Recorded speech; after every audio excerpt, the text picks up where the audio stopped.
It's clear now that to the majority, 5 proposals on our side were too many. 3 proposals were too many. 2 proposals were too many. But the majority leader did last week offer us 1. He said, I'll take 1 and you take 1. So I'm going to modify my request of a few moments ago, which, as the majority leader indicated, was exactly the same as my request of late last week. I'm going to modify my request. As I've said repeatedly, the members on this side of the aisle are ready and willing to proceed with this debate. At the outset, I indicated that we were prepared to enter into, as I said a moment ago, an agreement for debate and votes on various resolutions. We had hoped for a number, and it was, frankly, pretty challenging to pare down the number on our side. As I indicated, we started with 5. That was rejected from the other side. We then pared our proposals down to 2. That meant 3 proposals in total, the Warner proposal and then 2 additional ones, to be debated for a reasonable amount of time, and then 3 votes, the resolution I just propounded. I think what we just offered was a reasonable approach and would allow the Senate to have those votes this week. Evidently, as I indicated, 3 proposals are too many. So, therefore, in order to allow us to move forward with this important debate, I'm prepared to have votes on just 2 resolutions. Therefore, I ask unanimous consent that at a time determined by the majority leader, after consultation with the Republican leader, the Senate proceed in block to 2 concurrent resolutions under the following agreement.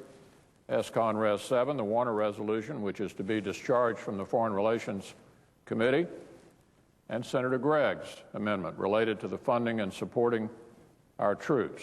I would further ask consent that there be a total of 10 hours of debate equally divided between the 2 leaders or their designees, provided further that no amendments be in order to any of the measures. Further, that at the use of yielding back of time, the Senate proceed to 2 consecutive votes on the adoption of the concurrent resolutions in the following order with no further action or intervening debate. The Gregg resolution supporting the troops and S-Con Res 7 sponsored by Senator Warner. Finally, I ask consent that any resolution that does not receive 60 votes in the affirmative, the vote on adoption be vitiated and the concurrent resolution be returned to its previous status. Is there an objection? Reserving the right to Majority Leader is recognized. We've gone from this morning from trying to copy one of the trick plays from the Super Bowl to now going to the Science Bowl. And I guess it's modern math.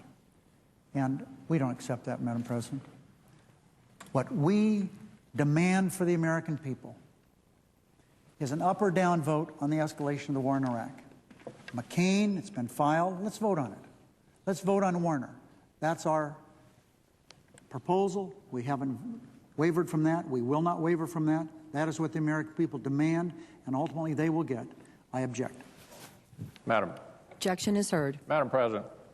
Republican my good leader. friends on the other side of the aisle frequently reminded us last year the Senate is not the House. It is not possible in this body for the majority to dictate to the minority the contents of this debate. What we're asking for by any standard is reasonable.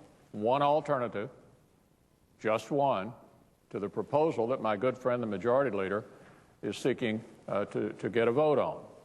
We don't object to having this debate. We're ready and willing to have this debate, anxious to have this debate, but we insist on fundamental fairness. The Gregg Amendment is about the troops. How can you have a debate on Iraq and have no debate about the troops? Do we support them or don't we? That's what the Gregg Amendment is about. And Senate Republicans insist that we consider those who are being sent into Iraq over and above the current troops deployed there in our debate, which is entirely about the additional troops going to Iraq. That's what this, I assume that is the whole genesis of this debate this week, is the question of additional troops going to Baghdad under the direction of General Petraeus to try to quiet the capital city and allow this fledgling democracy to begin to take hold. And the Gregg Amendment, Senator Gregg is right here on the floor and is fully capable of explaining what the Gregg Amendment is about. And I would ask the senator from New Hampshire, what is the essence of the Gregg amendment, which we seek to have voted upon in the context of this Iraq war? Well, if I can find my glasses. Without objection. I will attempt to read it, but first I have to find my glasses. My wife told me I had to use my glasses because I keep halting when I don't use my glasses. The resolution which I proposed and which I understand the Republican leader has suggested be the Republican alternative, or the alternative presented by, in fact, it'll have Democratic support, I suspect, enough so that maybe the majority leader doesn't even want to vote it on because it might have so much Democratic support. But in any event, it is a proposal which simply states that it is the sense of the Congress that Congress should not take any action that will endanger United States military forces in the field, including the elimination or reduction of funds for troops in the field.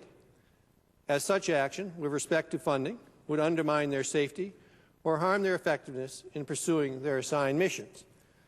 I don't think it requires a great deal of explanation. It's simply a statement of commitment to our troops, which seems reasonable. It's hard for me to understand how you could send troops on a mission of walking the streets of Baghdad, American troops, American men and women, and not say to those men and women, listen, we're going to support you with the financing, with the logistics, with the equipment you need to be safe as you can possibly be in this very dangerous mission which you undertake for our nation.